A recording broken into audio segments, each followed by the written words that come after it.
저희 막내 삼촌은 젊을 때 레슬링을 하셨는데 꽤 열심히 하셨으나 아쉽게도 국대에는 한 번도 선발되지 못하셨고 결국은 레슬링을 그만두고 지금은 본인의 사업을 하고 계십니다. 지금도 체격이 굉장히 건장하시고 귀가 뭉개져 있으신데 성격도 호탕하셔 젊을 때 얘기를 해주시면 재밌는 것들이 제법 많습니다. 오늘은 삼촌이 해주신 얘기 중 하나를 들려드리려고 합니다. 삼촌이 젊으시던 시절 레슬링을 막 그만두신 후 뭔가 재충전이 필요하다는 생각이 드셨다고 합니다. 그래서 친한 친구와 중고차를 한 대 사서 전국을 별다른 계획 없이 떠돌며 여행을 하셨다고 합니다. 원래 여행을 좋아하시는 편인데 운동 때문에 자주 갈 기회가 없었기에 운동을 그만둔 그때 원 없이 여행이나 해보고 싶은 그런 마음이 드셨던 것입니다. 그렇게 여기저기를 정처 없이 떠돌다가 어느 날 전라도의 어떤 민박집에 묵게 되었다고 합니다. 그리고 아침에 일어나 주인 아주머니가 차려주시는 아침을 먹고 짐을 챙겨서 출발하려는데 민박집 아주머니가 삼촌과 친구의 짐을 보고 "아유, 텐트가 있네. 어디 가서 자려고? 텐트 치고 자지 말고 우리 집에서 그냥 하루 더 묵어. 여기 근처에 잘만한 데도 없어." 라며 하루 더 묵기를 권유하셨다고 합니다. 삼촌과 친구는 당연히 그저 민박집의 상술이라고 생각하고 괜찮다며 계속 차에 짐을 실었습니다. 그러자 민박집 아주머니는 어쩔 수 없다는 듯이 "그래, 총각들이 뭐 좀 그러면 어쩔 수 없지. 근데 총각들, 저기 저 산은 가지마. 밤에 산도깨비가 나와." 하고 비밀스러운 얘기를 하듯 목소리를 낮춰 말씀하셨다고 합니다. 삼촌이 뜬금없는 도깨비에게 흥미가 생겨 "산도깨비가 뭔데요?" 하고 물었더니 아주머니는 "도깨비라니까. 산에 사는 도깨비. 도깨비 몰라?" 하고 되려 삼촌에게 핀잔을 주셨다는 것입니다. 삼촌은 당연한 듯 얘기하는 아주머니의 말에 조금 겸연쩍어져서 그 후로 아무 말 없이 계속 짐을 챙겨 결국 출발할 준비를 마쳤다고 합니다. 그리고 친구와 차에 타고 막 출발하려는데 다시 한번 아주머니가 다가오셔서는 "청년들, 아무래도 내가 괜한 소리에서 호기심만 부추긴 것 같은데 진짜 저 산은 가지마. 그리고 혹시라도 갈 거면 꼭 자기 전에 고기 한 덩이 텐트 옆에 던져놓고 자. 그러면 도깨비가 그걸 주워 먹고 해코지는 안 할 거야." 라고 마지막으로 당부하셨다고 합니다. 삼촌은 예의상 알겠다고 말한 후 차를 출발시켜 다음 목적지를 향했다고 합니다. 물론 정처 없는 여행인지라 딱히 정해진 곳은 없었고 친구와 눈빛을 교환한 삼촌은 자연스레 아주머니가 가지 말라고 한 그 산으로 차를 몰았습니다. 그런 얘기를 듣고 호기심이 끓어오르지 않을 그런 사람이 어디 있겠습니까? 게다가 자신도 체격이 좋고 친구도 힘께나 쓴다는 덩치여서 무슨 일이 있어도 친구와 함께라면 크게 걱정할 것이 없다고 생각했다 합니다. 결국 문제의 그 산 아래 차를 대놓고 삼촌과 친구는 짐을 메고 천천히 산을 오르며 적당한 곳을 물색했다고 합니다.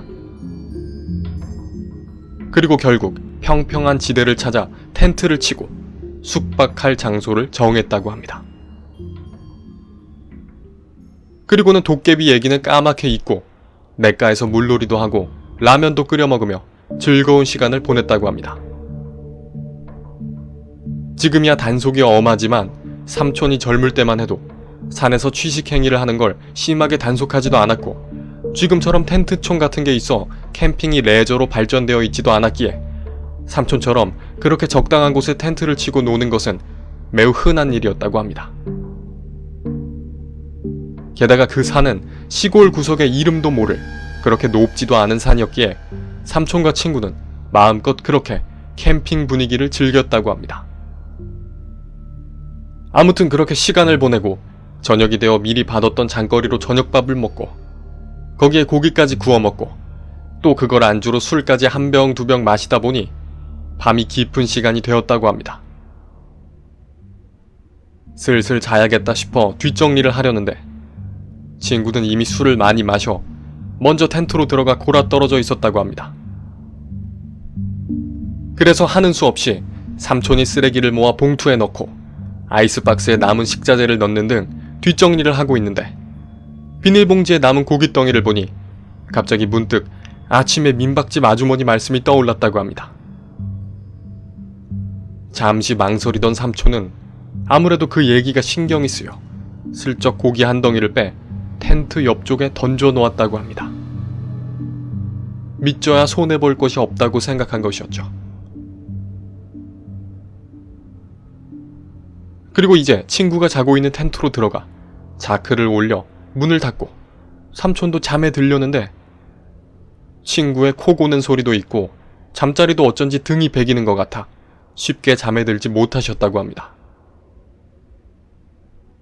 그래서 한참 동안 이리저리 뒤척이며 억지로 잠을 청해보려 해도 도무지 잠에 들 수가 없어 바람이나 쐴까 하고 몸을 일으키려는데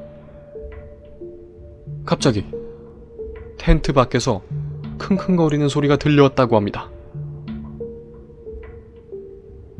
순간 당황한 삼촌은 산짐승이라도 나타났나 하고 살며시 소리가 들려온 방향을 쳐다보았는데 달빛에 어렴풋하게 텐트로 비치는 그림자가 짐승이 아닌 마치 사람과도 같았다는 것입니다. 삼촌은 갑자기 무서운 마음이 들어 친구를 깨울까 했는데 갑자기 그 그림자가 쑥 텐트로 다가오더니 마치 사람이 깨있는지 확인하려는 양 손으로 툭툭 노크하듯이 텐트를 치더라는 것입니다. 그래서 삼촌은 소리를 내며 큰일이 날 것 같아 숨을 죽이고 벌벌 떨면서 그림자만 쳐다보셨다고 합니다. 그러자 잠시 후 그림자는 다시 텐트에서 멀어져 다시 킁킁거리며 여기저기를 돌아다니기 시작했다고 합니다. 그러다가 한순간 갑자기 하고 웃고는 펄쩍펄쩍 뛰더라는 것입니다. 삼촌은 그 웃음소리에 소름이 쫙 끼쳤고 소리 지르거나 도망치고 싶은 마음을 꾹 참으며 억지로 버텼다고 합니다. 그리고 다행히도 그림자는 그렇게 몇 번 웃고는 삽시간에 어디론가 달려가 버렸다고 합니다.